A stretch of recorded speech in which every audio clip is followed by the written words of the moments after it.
This is the multi-voice text-to-speech podfic reading of Proof of Life by Krethes, composed by Burning Aurora. Mooney, put me out of my misery. It's time. I've had a good run. It's not that bad. It is. It's a hard truth to swallow, but I am old and decrepit. You're 35, Sirius. Ancient. You know what? You're right, I do see some crows. Don't you dare finish that sentence. So you're not old. No, I am. I am just aging flawlessly. Ah, so, aesthetically timeless, but frail and fragile. Right, sure. And why is this, again? You know why. I do not. The boy. Very specific. Our boy. This is patricide. He's not killed you. He's murdered my spirit. Remus rolled his eyes and examined Sirius, flat on his back in their garden. His ponytail was singed, and soot dusted his clothing, and a layer of sweat turned his pale skin pearlescent, still flawless after a lifetime of mischief. It was only a duel. He's killed me. Funny, you seem awfully chatty for a dead dog. Death throes. Sirius threw one arm across his eyes. You did this? Remus raised his eyebrows. Oh. Yes. Care to elaborate? Sirius pulled his arm away and cracked open one steel-silver eye to glare up at Remus. You trained him. He's a natural. Natural still needs nurturing. I don't teach lethal force until the second half of 7th. What the fuck are you teaching him then, Mooney? Age-appropriate curriculum, Padfoot. Remus said. He is Prongs and Lily's kid. It's only. He's only 14. And I raised him, and we both know I can put you on your ass any day. Sirius opened both eyes and glared, petulant and dramatic even at his advanced age. 14. Remus laughed, and nudged his side with his toe. You're ridiculous. Kettle's on. Shall I come back later, or have you finished feeling sorry for yourself? Leave me for the Thestrals. Thestrals don't eat dead things. Thought you were dead. Stop trying to logic, Mooney. Where's your compassion? Your soulmate has been murdered by our godson. This is no laughing matter. Remus, of course, was laughing. While Sirius went back to playing dead, Remus caught a whiff of said godson. Harry peered around the door and grimaced apologetically. Is he all right? No. Yes, he's fine. Remus corrected, nudging Sirius's side less gently. Aren't you? Sirius grumbled something under his breath. Not bloody fine. Which Remus heard perfectly, but heaved a reluctant sigh. Yes, I'm fine. Remus exchanged a look with Harry, fondly annoyed, distinctly amused. Can I go up to Seamus's for the night? His mum'll be around. Sleepovers at the Finnegans usually produced no small measure of mischief, but if Remus was honest, it wasn't any more than he'd gotten up to at the Potters. Hopefully. Yes, and before you ask, Ron, Nev and Dean are going too, and no, Mr. Finnegan's number hasn't changed, and no, we won't do anything you wouldn't do. Cheeky. Remus tutted, ruffling his hair. Alright then, off with you. Have fun. Sirius gave a little wave before the whoosh of the flue announced Harry's departure. Remus wasn't surprised by the sudden sleepover. Harry was young, but he wasn't stupid. For all he took after James and his obliviousness, he had enough of Lily in him to cotton on to a trend. They certainly didn't intend for Harry to know, but whenever they had a dramatic half-row like this, things tended to escalate. It was good that Harry had a place to go, though Remus shuddered to think what his friend's parents thought about his random appearances. You're being a brat, Remus scolded. He's just a boy, and it was one duel. Sirius turned his pitiful, moonsilver eyes up at him, all placating contrition. Sorry, Professor Lupin. It sent a thrill down Remus's spine that settled low and dangerous, like flint striking on steel. You're ridiculous, he grumbled, crouching. Dramatic, maudlin, emotional. You forgot breathtakingly beautiful, Moonbeam. Remus laughed and leaned down for a kiss that quickly turned into something filthy and full of promise. Humble, too. He exhaled against Sirius's mouth. Not an ounce of hubris in you, is there?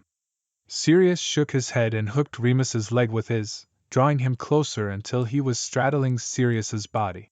Thought you were dead, Remus murmured, cupping the very alive bulge in Sirius's trousers. Angel. Lust. Sirius gasped. You got hit with a bombarder. You weren't hanged. No, but I am hung. Remus should have seen that one coming. He groaned at the terrible joke and Sirius followed him, laughing, as he tried to pull away. Sirius pinned him to the grass and leered while blades of grass lengthened and lashed around Remus's wrists. They were trialing this, the turning of old traumas into something fun, positive, but Sirius kept them loose enough that Remus could escape if needed. My, a master duelist at my mercy. Do you have any to give? Remus mused, working his thigh between Sirius's legs with a shuffle before grass strapped his ankles down, too. Sirius cast his haughtiest pure blood look, half-lidded eyes, lips together, teeth apart. For you. No quarter. Sirius smirked wolfishly and dropped his head to bite the exposed curve of Remus's neck, growling playfully. Remus knew they should probably go inside, but Polaris Cove was warded to the gills with notice-me-not charms and defensive wards. So, it was terribly tempting to stay on the grass with Sirius's hands winding through his hair, as it was a lovely summer day, and Remus felt he was owed some indulgence. Sirius lifted his head and cocked it, caught on to Remus's silent decision, and laughed wickedly. Moony, you rebel. What shall I do with you? Remus felt Sirius's thighs tense, and relaxed his body to let Sirius flip him, grass shackles adjusting easily. Sirius's hands trailed and groped their way down Remus's back and grabbed a handful each of Remus's arse, which was, suddenly, missing both trousers and pants. Oh, it's like that, then? Remus asked, voice muffled into the earth. It's the least you can do. Reparations, and all that. Repar. You taught our boy how to beat me, and don't pretend for another sodding moment that you didn't teach him my tells, because you know what, Moony? He fights just like you. Sirius punctuated each word by shoving a lubed finger into him. 3 in short order, when Remus hadn't bottomed in weeks, was a lot. He loved it. Sirius didn't play gently. Sirius wasn't afraid to break him.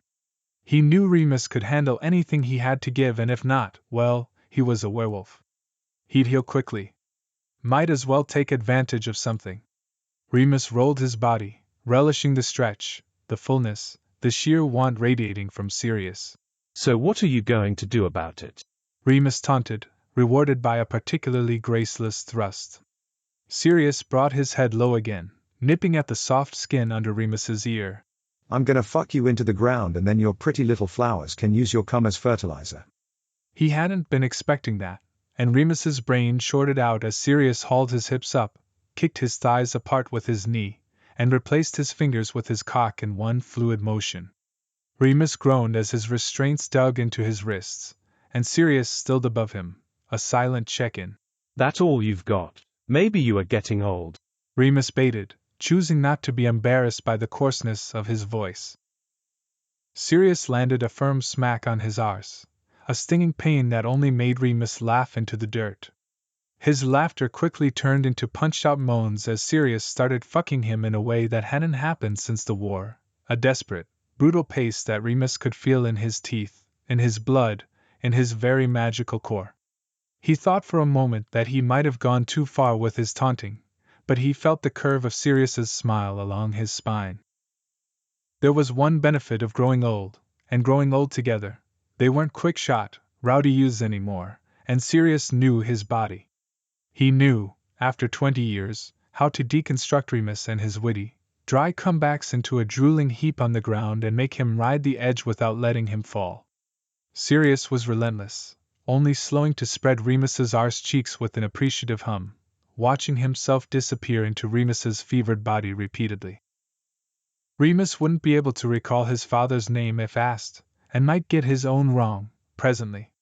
He had grass and soil in his mouth, his knees were throbbing ominously, and his fingers dug out clumps of grass with every thrust. He was euphoric. It was too easy to rouse Sirius up, even after all these years. Sure, they weren't on the common room floor, but fucking next to the flower bed was much more fun. Suddenly, Remus's restraints were gone and Sirius pulled out. The emptiness was awful, and if Sirius thought he could get away with edging him and not letting him come, he had another thing coming. Pad for, Remus exclaimed as he was hoisted up around the waist and carried. Stand. Sirius lowered him and pushed until Remus caught on, bending forward on the garden shed wall, staring down at his founder's damned flowers. Harry's sunflowers were fortunately on the other side of the garden. Fucking giant. Sirius grumbled, as he always did when they fucked like this, kicking Remus's legs apart wider and wider until Remus was at an appropriate height for him to slide back in. Remus braced himself on the wall and Sirius grabbed his shoulders, dragging Remus backwards onto his cock with every thrust. Sirius, Remus groaned. You're not actually going to make me, fuck, there. Sirius laughed darkly and wrapped his hand around Remus's cock. Remus wasn't sure if it was his own precum or conjured lube that made the explicit schlick sounds that Remus could hear over his own panting. His pulse roared in his ears as he careened towards release, and Remus registered that Sirius said something, but he could only feel the vibration of his voice over the thunderous fuck too much, more of his orgasm. Sirius pulled out right before he came and splashed Remus's lower back and arse and thighs with it. Before Remus could voice a complaint, purely for show, of course, Sirius pulled him back to the grass to lay down and catch their breath. Fuck. Yeah. Sirius agreed.